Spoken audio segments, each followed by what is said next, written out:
said, like, you know, you're going to go on social media, just understand what it's about. So that when things happen, you know that I went in this knowing that there was a chance that this could happen. But people just like want just the good stuff, and they don't want to be realistic and understand that there's a chance that bad stuff can happen. So when the bad stuff happens, they're like in shock and in disbelief and this shouldn't happen, where really, like, if you like try and live your life in a way that, you know, you're kind of trying to expect that bad things can happen, you're going to be a person that trying to pattern your life in a way that would prevent it in the most possible way that you can. Whereas if you're only thinking of the best case scenario, it's just like I was speaking to my barber, we were talking about being late and stuff. And it's like a lot of the time, why are we late? Because you kind of give yourself if you go on tfl.gov, and it says it's going to take you 35 minutes you need to get give from yourself here. an hour. But most people give themselves 35 minutes. So it's like you're basically living in like, as long as everything happens the way it's supposed to, then it's all going to work out. I'm going to be on time. Whereas that's not the way. Like, you're going to get on the train and maybe like the train might be a little bit early or a little bit late. You just missed it, or, you know, someone's done a madness on the train's now 5 minutes late, or, do you know what I'm saying? Stops in the tunnel. Do you know what I'm saying? Oh, sorry, there's a signal in front, and, you know, all this kind of, and that's life, innit? People need to kind of expect, and it's not trying to be cynical, but it's just expect, like, if there's scenarios where there is something bad or there is an outcome that is not favourable, plan for it. Do you know what I'm saying? Plan for it. It's better to plan for it and it don't happen than for it to happen and you're not prepared. Like, do you know what I'm saying? And that's where this sense of entitlement comes into it. You expect nothing bad to ever happen. And all that does is it raises a generation of people that are kind of mentally fragile. Do you know what I'm saying? And that's a part of what we was talking about, even in terms of the journey. Part of the journey is to condition yourself mentally. Do you know what I'm saying? For things that are going to happen, or things that could happen. Do you know what I'm saying? I mean, but could it be possibly like, because in schools nowadays, like, I know when we were at school, like, if you win the race, you win. If you lose, you lose. Nowadays, everyone's a winner. I mean, but I don't see, as much as it's a good thing, it's kind of. I don't think it's a good thing. I mean, I get it. I get it in terms of, like, you know, because the reason why these kind of things happen is knee-jerk reactions, right? So you get a situation where you get a generation of people that feel a certain way because, you know, they were never good at stuff, and, you know, now they're insecure about certain things, or they're not mentally strong to try things because all their life they've been a loser, and do you know what I'm saying? And that is a sad thing, you know what I'm saying?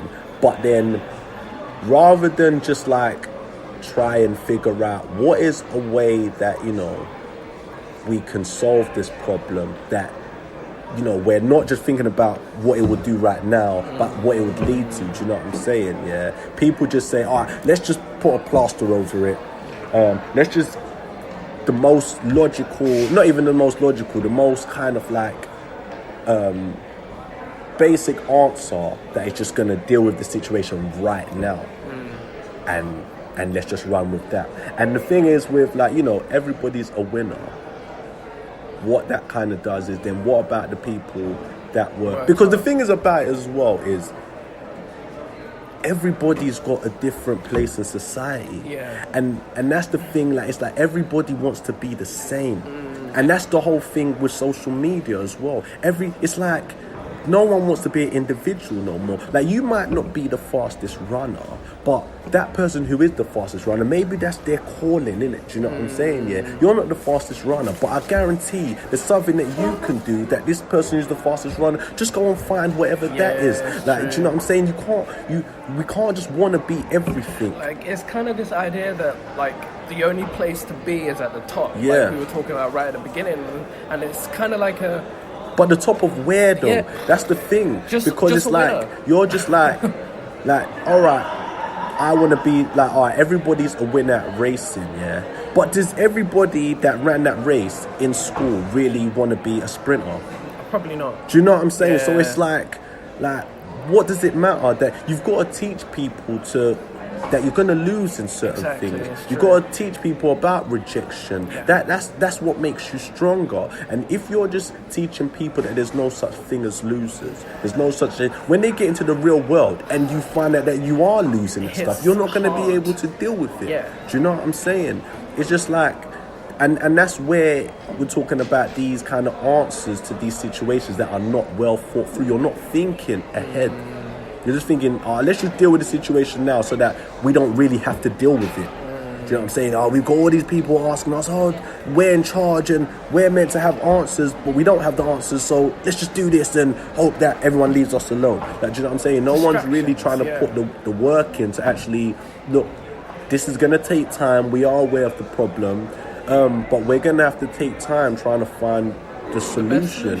But rather than, let's just think of a quick answer that sounds good, and let's keep it moving. Like, do you know what I'm saying? And usually it just makes things even worse than how it started out. Do you know what I'm saying? It's so true. So true. It's crazy, man. But let me get on to you as opposed to all this other random stuff on social media. What I know you as a poet. Yeah. But I know also from talking to you that you're a filmmaker and you're also writing a web series at the moment. Yeah. But what else do you do? What else are you working on, man? Funny enough, I rap. Okay. So that is mainly like kind of, in terms of like a lyrical sense, that is what I've been doing. I mean, I dropped a mixtape last year. It was like an old school hip hop. Okay, especially during like the 90s and early 2000s era of hip hop. So I just exactly. And I basically, it was like a American kind of style of hip hop from the 90s into noughties era, but from a London person perspective. So what I did was I chose kind of like beats. Like boom bap type beats. No, just iconic beats like from like the era. So like, you know, like from iconic artists. Like shook ones like, and stuff like that. Like Nas. I took one beat from him. Jay-Z, Tupac, Biggie. Like, you know what I'm saying? All these kind of like couple of these iconic hip hop artists. I just chose one track each and just covered it and just did my own version, but from a London perspective. So I'm not talking about just like, you know, like just the typical, like, you know, like gangsterism. He's talking about being a Londoner, because that's my whole thing. I'm a person, I grew up in the ends, and you know, I grew up around a lot of endsy stuff and a lot of criminality and a lot of like you know, hustling and poverty and stuff, but I made different choices from a lot of my peers and a lot of my friends. I decided I wasn't trying to be a drug dealer. I wasn't trying to be like, you know, like a fraudster or whatever. Like I felt that I had opportunities. I had that, you know, abilities in which, like, you know, I was lucky enough to be quite academic, do you know what I'm saying? I was never like the smartest person in class, but I was up there, like, you know what I'm saying? I had the ability that I could take to education. And there was a lot of people that were in that same boat, but you chose to just deny that and say because, you know, you want to make quick money. And I just always feel if you've got something, why waste it? Do you know what I'm saying? And I had opportunity. It was never easy for me, but like, you know, even in terms of trying to get a job, the amount of times I went through interviews and they told me no, bro. Like, do you know what I'm saying? Like, and a lot of it is because I've had to learn to like kind of assimilate myself into like a kind of like a working environment. So because of where I come from, academics can only teach you a certain thing, but your kind of social upbringing is like, you know, maybe the way you talk or the way you perceive yourself. Like, do you know what I'm saying? And a lot of people are scared of change or having like different identities. That's not a bad thing. So it's like, I always felt myself like, you got, especially when you're from a certain era and you're looked at a certain way, you got to kind of learn to be a chameleon. Like, do you know what I'm saying? So it's like, when I'm with my boys, I can talk a certain way. When I'm in a certain environment, I know how to talk a different way. Do you know what I'm saying? And that's not like me lying, because I'm not talking in a way that's not me. Yeah. I'm just maybe like using a certain level of like phraseology, like, do you know what I'm saying?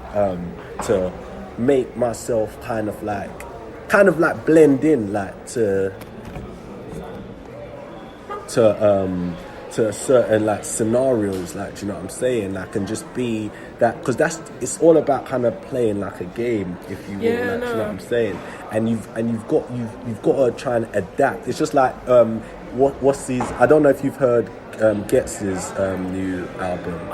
Which one is that? The Ghetto Gospel. Yes, I've heard that. Is it part 2 or I think it's part 2. Something like that. It's amazing. Amazing album. It's like, arrangement. And I just think, like, in terms of like an artist who I think that he's clocked the game in sense of like keeping true to what you are saying, but also kind of 100%. Like a mainstream kind of side to him. And then at the same time still delivering a message, because there's a lot of people that they clock the game in terms of like they're kind of doing their gas thing and being true to themselves, but there's no message behind what you're saying. Like, other than me listening to it and thinking that's a sick beat, and maybe you dropped a few like metaphors and punchlines here, I'm not going away feeling a little bit better than I am. Whereas what gets done, which I was so impressed by, is that he kept true. Like I don't think he softened himself to kind of appear more mainstream, but at the same time, like, you kind of walked away thinking, I've learned something new from listening to this. You know what I'm saying? And that's what music is meant to do. It's meant to educate, inform, as well as entertain. Do you know what I'm saying? Also with Getz is he hasn't broken away from where he was like back in the day. Like, it's still the same Getz. But at the same time, there is a message in what he's saying. Like, there's certain tracks where, you know, you've got the like gangster stuff, do you know what I'm saying? But there's also redemption in some of these songs. There's also like a message of like trying to like uplift, and do you know what I'm saying? And I think that's what's missing. But then that's kind of also about seeing his growth of where he's come from to where he is now. And that's what you want to see in an artist. It's the growth. Do you know what I'm saying? No, there's nothing wrong with making mistakes. There's nothing wrong from like starting off from like a certain point in life, but it's that growth that is inspiring. Do you know what I'm saying? And so there's one part of his lyric where it's a tune called what's the tune called? Sounds of it. It's a spiral beat, but he's talking about I think it's called Pick Up the Phone. That's it, yeah. And he's talking about how his mum, she has like 3 different accents. And she can be like proper like Caribbean, or really posh, like, do you know what I'm saying?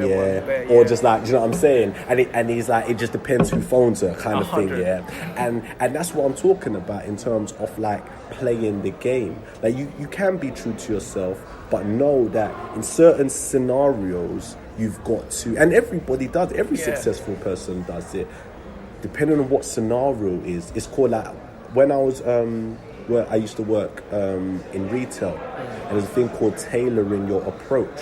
So when you approach a customer, so if I saw like someone from the ends, I'm gonna talk to them like, yo, what's going on, bro? Like, what are you looking for today? Like, do you know what I'm saying?